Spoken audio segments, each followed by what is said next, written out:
I'm in control of those. Nobody else is. No matter what the day has been like, however it's turned out, whether it's been a wonderful day or a very hard day or whatever it might be, or other people have impinged on me, how I think of that day or how I think about myself is how I think, not how other people think.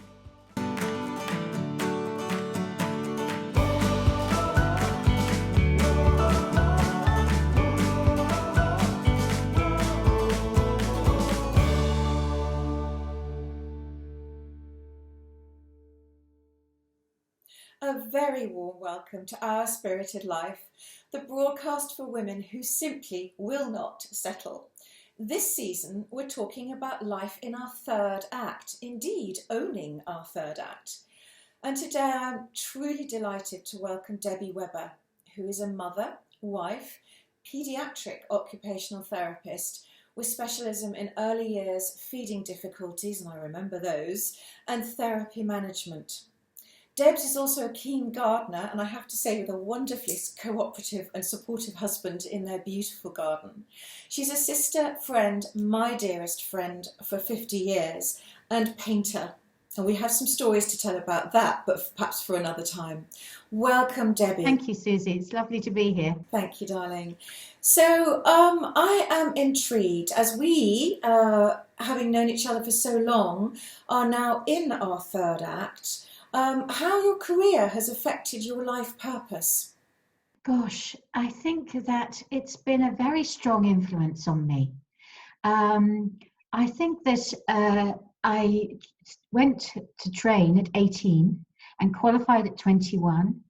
And from quite early on, within a few years, I specialised in paediatrics and then took on the management roles as well and did an Open University Masters in Health Service Management. And so I've had quite a strong focus all the way through. So it's had a trajectory, if you like. And then about 10 years ago, I stopped for 3 years and then went back into it and is now doing a purely clinical role. But it's had a huge influence as I've gone through my adult life, because it's given me a real sense of who I am to some degree. Okay. In the sense of, if somebody says to you, what do you do? It's always quite easy to say what I do. And then from that, you make your connections, your networks, you build up your ideas and your skills and your clinical reasoning, I suppose. And all those things bring you confidence in your own ability as you go through your career. But at the same time, every family and child you meet are different. So everyone is a challenge.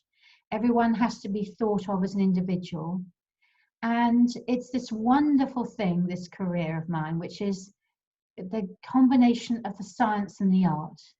And that kind of the neurodevelopmental side of it and how we learn and develop, but also the art of how you communicate with people, how you develop people, how you support them, how you give them the right thing at the right time, those sorts of things. So it's hugely influential on me as a personality and on my self-esteem, I suppose.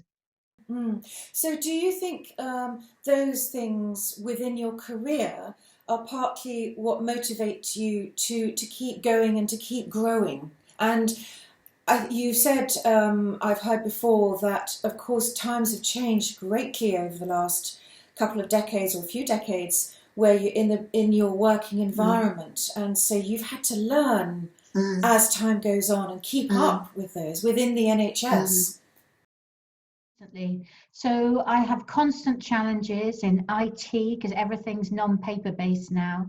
And we're not the IT generation, are we? So all those sorts of things. And I've got to the point of my career where you can give me most clinical situations and I'm fine, but give me the IT and I'm a blubbering wreck on the floor. But I've had to just pick myself up and do it and learn it. And also not be too proud to say to people, I need help with this. please help me with it, you know. Or So many people, that's going to resonate with so many, particularly me, with this learning curve of doing something new. Evolving is incredibly exhilarating, but it could also be exhausting because we are using brain cells that, you know, perhaps were asleep before. But it's so exciting, isn't it? it is. It's very infusing.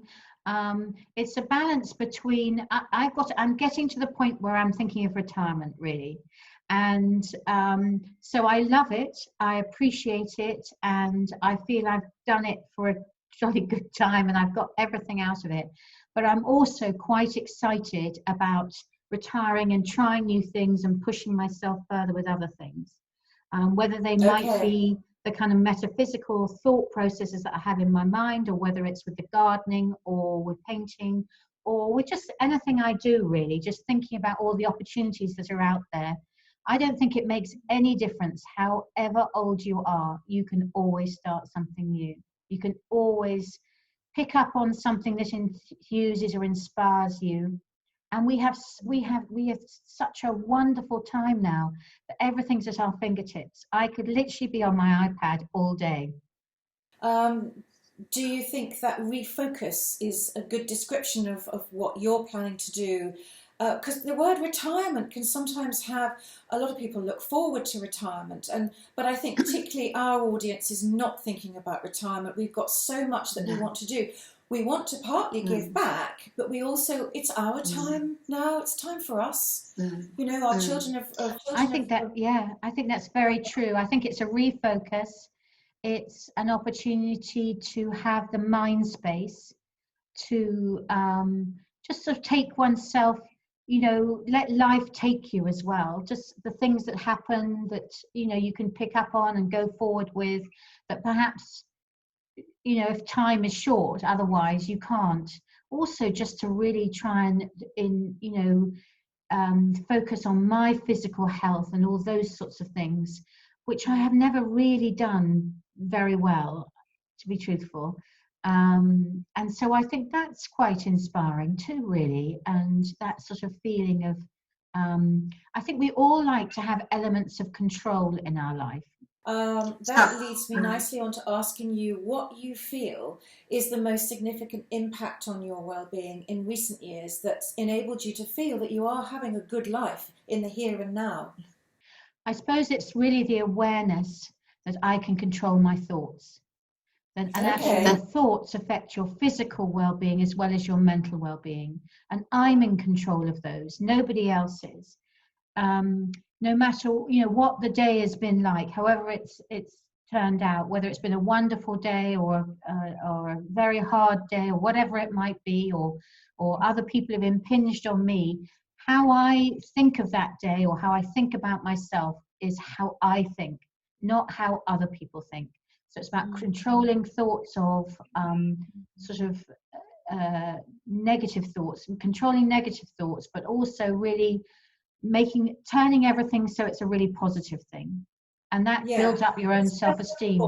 And it enables you to go on to the next day, and the next day will be a good day as well. Yes, I have a lovely mantra which I got from Boho Beautiful. She's a lovely young woman, and people can access, I'll put that on the list below, in the morning. It's today is a beautiful day of opportunity. I am exactly where I need to be. I open myself to the universe and trust in the unfolding of my life. And that's lovely because also letting go is a very positive thing to do whilst we manage our thoughts and our emotions. You mentioned a book that, because I know you're an avid reader, I use intelligent chick lit to help me get to sleep at night. And I know I've seen you and I've looked at your library of wonderful, intelligent, much more cerebral books that you enjoy reading, and I'm sure are helpful to you in your learning process. You mentioned one in particular.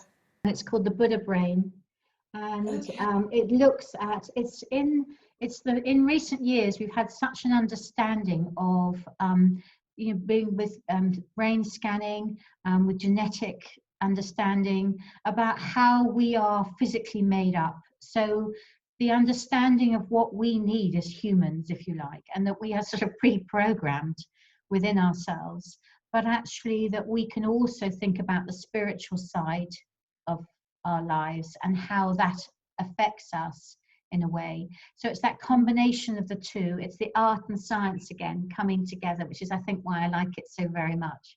Yes. Because you can think of the logic of how it works and the sort of organization of humans, but at the same time we all know that we have very much individual thoughts and individual processes. So it's about bringing those two together, if you like, and having an understanding of why we react to something. So why we might be so upset by somebody saying something, or feeling left, Yes. say for example being left out of something.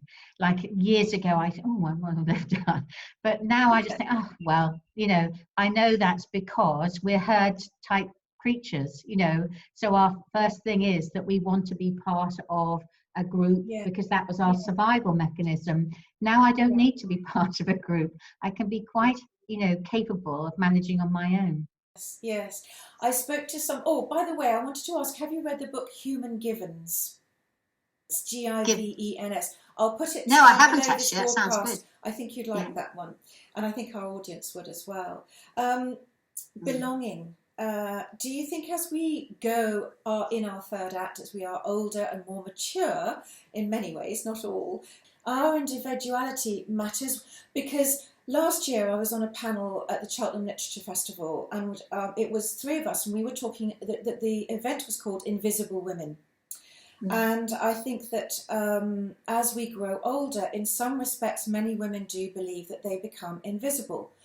And I'm thinking, well, I'm quite an extrovert anyway, but I'm thinking, well, hell no, this is the best time of my life. I've grown, I've matured, I've learned. Boy, have I learned from my experiences.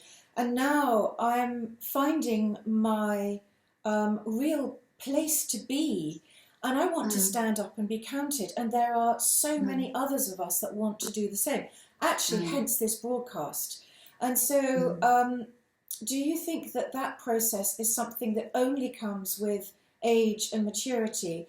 Or can our daughters, can the younger people learn that as well? I think what I'm asking is, in essence, do you believe that learning is for life? And if so, why? Oh gosh, it's so difficult to completely answer that. I think there is something sometimes innate in us that starts off young and that life opportunities helps us with.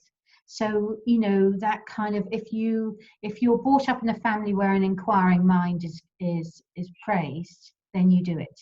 If you're brought up in a family where perhaps it was ignored, or even worse, sneered at, then you're not going to do it, are you?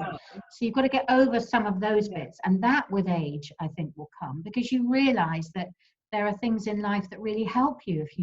If you say, for example, with what's happening with coronavirus, and that we are sort of, everything sort of seems to be becoming sort of slightly closed in.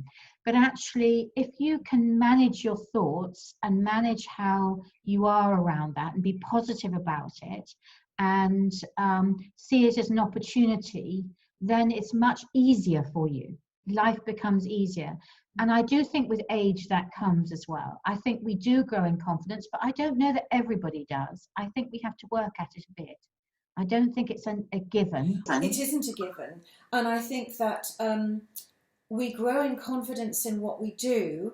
And some of us, and again, this takes work and learning and dedication, grow in confidence in who we are. But I know from research and from being told that women can be bulldogs in the in the boardroom, in their work, and confident, super confident in what they do, but not confident in who they fundamentally are as women. And that's one of the things that I try to address with my clients. And so do you think that you're, again, educating yourself, learning, helps you with the confidence in who you are as a woman? Because you've had a fantastic career, but you have learned, you've followed a process, and you've taken a path that you've chosen. You've made choices, and you've known Yes, I you've. have made choices. And I think that I've made choices. I tried, some things I did fall into, but I tried to be quite thoughtful with my choices. And I tell you, when I realized that was when my children were starting to make choices about, say, university or quite big things like that. And my strategy, I don't know where it came from, was that, say, for example, when you had to put 3 universities, I would say, okay, put the really tip-top one that you could possibly aim for if you were going at the top. Put one that you think you might hopefully get, and then a backup one just in case. And it made me realize, because it was very literal in those days when you had literally 3 choices in university, that actually that's what I probably do in life quite a lot, and I hadn't realized I did. Yeah. So that's an innate wisdom And that's in a a way. safety mechanism, I think. Yes, yes, yeah. So You can reach for the stars, but actually you're not dissatisfied if you don't get to the top star. You're okay if you get to the middle one, and you have your security blanket of the one at the bottom. there's a lovely saying that goes something like, if you reach for the stars, you may not achieve that, but at least you won't end up with a handful of mud. Yes, that's a very good one. Yeah. So Yes, I know. I think you've got to really, oh gosh, I think as you get older, I think it's really good to have a bit of focus around something. And I know I stopped work for 3 years, and we were converting a farmhouse in Ireland at the time. And actually, I really struggled having stopped my job. But I had stopped it because I just got more and more to do, and it was sort of slightly overwhelming. And I thought, gosh, by Friday I'm going green. I was lying on the sofa completely green with exhaustion. This isn't quite working for me. But what I hadn't put in place was something really mindful to take over. And I think this time I'm going to be much more mindful about where I go and what I do. So you're going to, rather than retire, you're going to refocus. Yes. And actually, I was thinking that I might give, I think also about really stepping it up, not just doing the easy things in life, perhaps thinking about the more challenging things as well. Only if I really want them, because it's about what I want. Yeah, okay, yeah, because we have so much that we can give back, but it is also me time.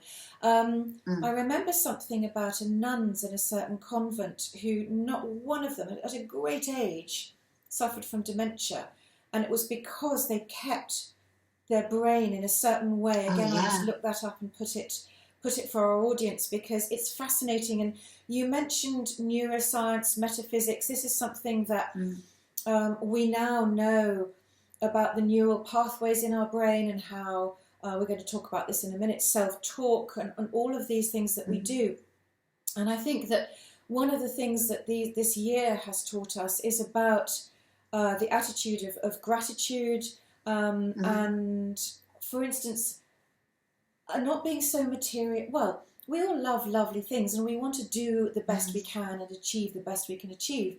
But one of my favourite things to kind of get out of myself and get out of my own way when I'm walking outside is to stop if I'm under a tree and look up. Because up there is a whole new world, and I'm visual, I'm a photographer, and so visual things feed and nurture my soul. And so having a different perspective, so by looking up, it's stunning up there. But getting a different perspective and refocusing is very energizing. And I found lately refocusing, evolving is so super exciting, but it's also exhausting. But it's the excitement and it's the why you're doing it that keeps you going, and wakes you up in the earliest hours of the night, which is when I have my most brilliant ideas, I have to say. So I tell you what I also think is that I used to drive myself on all the time. I would always be doing something. And now I literally talk to myself and say, right, you've been gardening for an hour and a half, your back's going. I'm going to go and lie on the sofa a bit now. And I might watch some, I don't know, rather silly back-to-back sort of movie I probably watched 3 times over, but and then say, oh, that was lovely, but I've had enough of that now. I'm going to get, I can't remember the name of the lady, but she does this thing where she goes 5, 4, 3, 2, 1, go, and so you get up off your backside and you go and do something. Yeah. So, and do you think that comes with maturity, knowing when to stop and look after yourself? I think the other thing I was thinking the other day was that, in my sort of 20s and 30s, if you saw somebody with a really lovely house or a car or very glamorous clothes, and you were kind of being, oh gosh, I'd love to be like that. Now I realize that actually there's enough to go around for everybody. So you don't need to be envious of anybody else's life, because you can create your own life, a good life. So you don't need to think about comparisons. So stop comparing yourself. And also within that, then stop being hard on other people as well. If they're not as nice as you hope they'd be, or whatever it might be, not as able as you hope they are.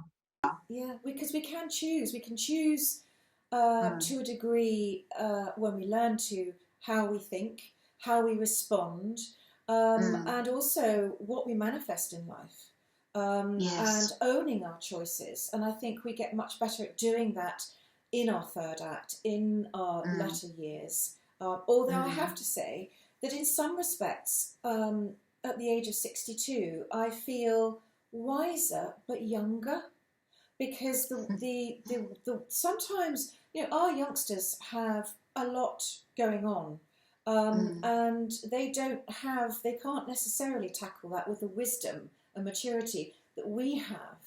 And so, which brings me on to the fact that we've both got grown up children, and I know that your two are now going to end up a long way away. Hazel's already out in the Cayman Islands, and Harry's just about to join her. And so I know that for many women of our age, and perhaps a bit younger, university empty nest syndrome is really challenging, and there can be a sense of bereavement. So I'm very fortunate that I'm only 2 hours away from my girls.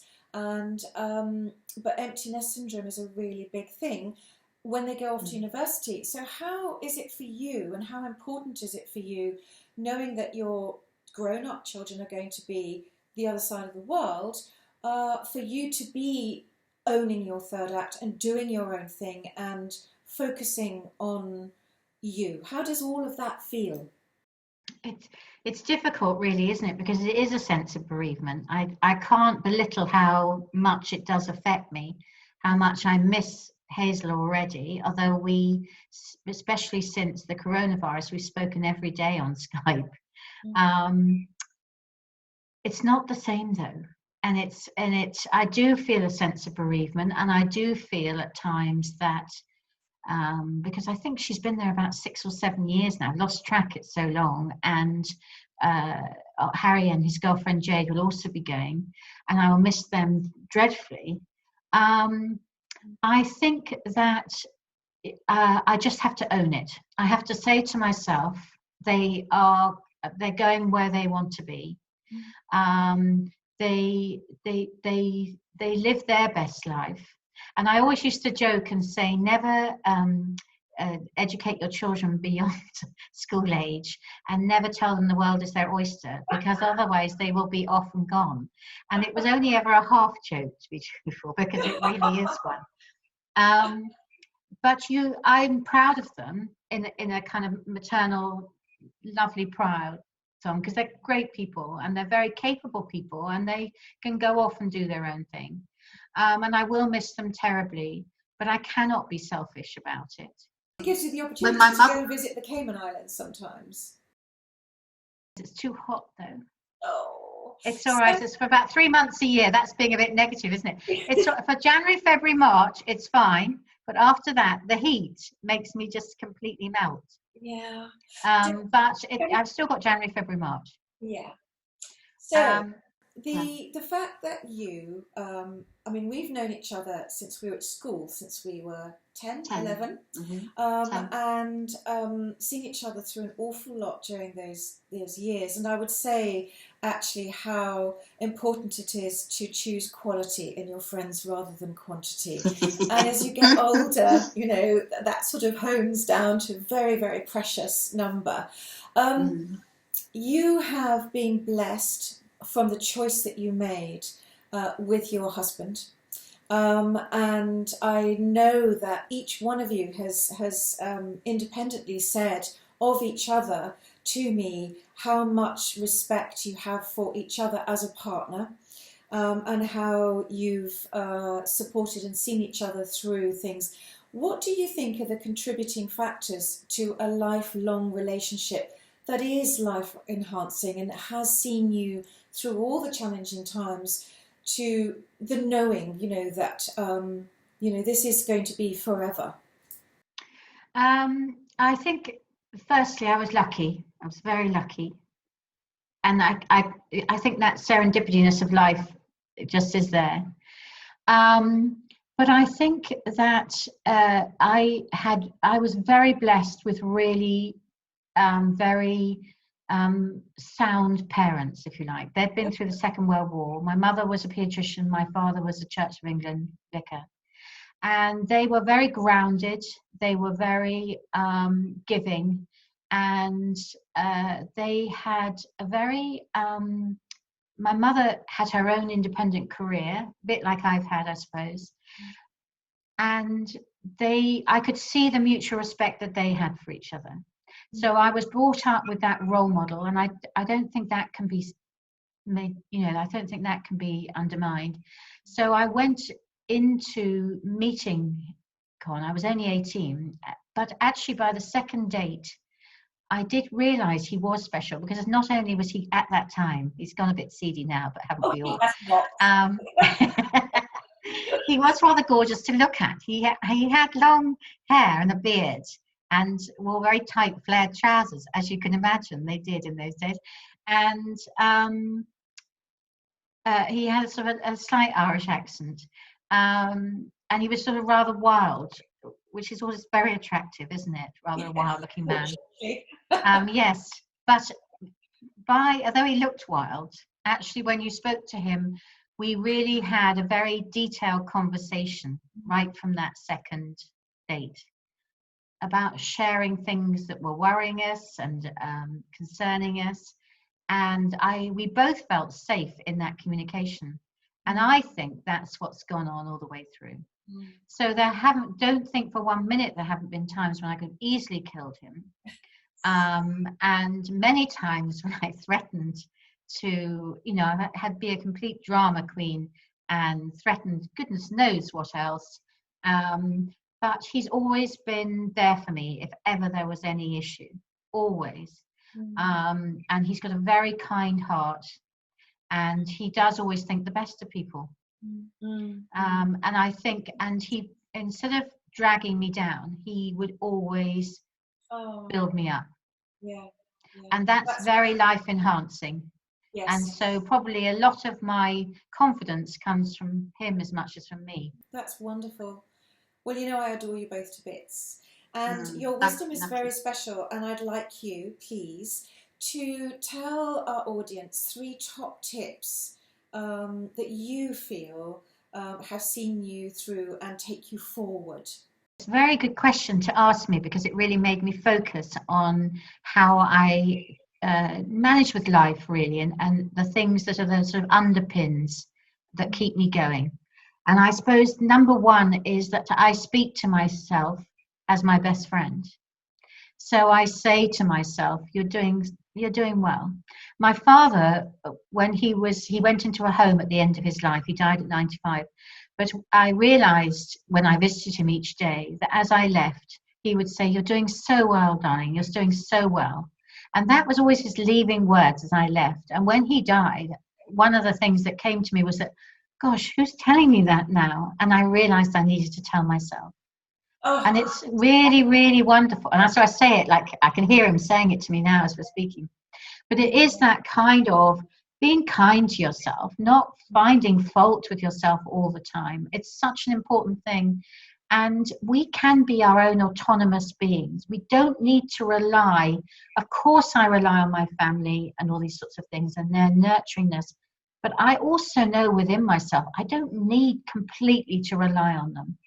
Mm-hmm. That there is enough in me, there's enough strength and resilience in me to keep myself going. And that's wonderful. quite empowering in a way. Mm-hmm. So that's number one. Yes. Number two is carpe diem, seize the day. Take any adventure or excitement that comes at you. Whoever invites you out, say, yes, I'd love to do that. You never know who you're going to meet and what's going to come from any situation in life. Try and always say yes to everything, even the things that are a bit scary. Yeah, stepping out of your comfort zone, making a choice to just go do it.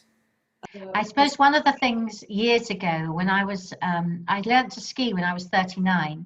And of course, because the children were young at the time and learning to ski, and Colin was much more athletic than I am, off they went at 100 miles an hour. And I went down the slope like this. But it didn't mean that I didn't enjoy it. And it didn't mean that I didn't get great excitement from it. So you don't have to do everything 100%. No, and you made the excitement last longer by going down like that. You know. They'd all had at least 3. What's the hot wine called? Glühwein before I got down the hill, but I did get there eventually. And I just love the fresh air, the sense of excitement with the speed. The whole shebang really was just such great fun, you know? Yeah. So your third top tip. My third one is about thinking of the Dalai Lama and his Art of Happiness book, which is be kind and you will be happy. The art of happiness is kindness. I love that, and I totally agree with it. Kindness and compassion.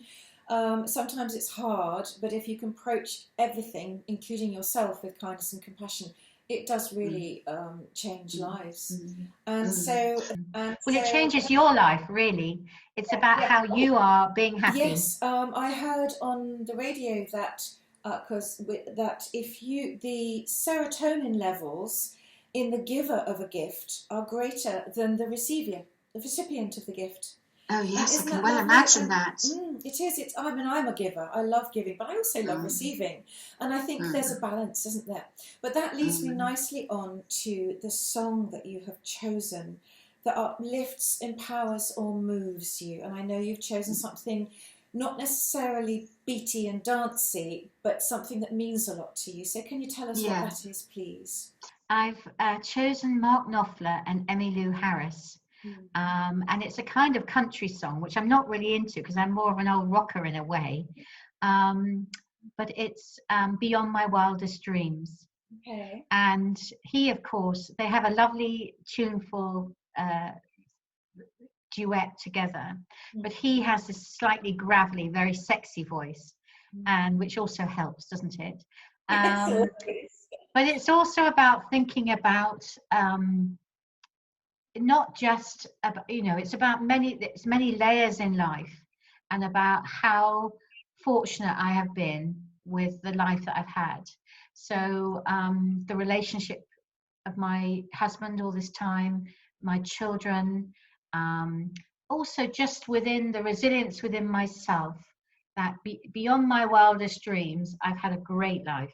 Oh, Debs, that's so beautiful. And we will put the details of that song and the books that we've mentioned at the end of this broadcast. So thank you, Debbie, so much for sharing that, sharing the wisdom, for being my friend all these years. And before I get too moved about that, let's go on to say I'm so happy to have presented this to you. If you've enjoyed this and love Our Spirited Life, then just press subscribe to hear more. And if you'd like to continue the conversation, we have all sorts of ways in which you can do that. So everyone, stay fabulous, stay well, and I'll see you again very soon. If if you enjoyed this broadcast, please remember to like and subscribe. And to enjoy fabulous extra value, just click the link to our membership page.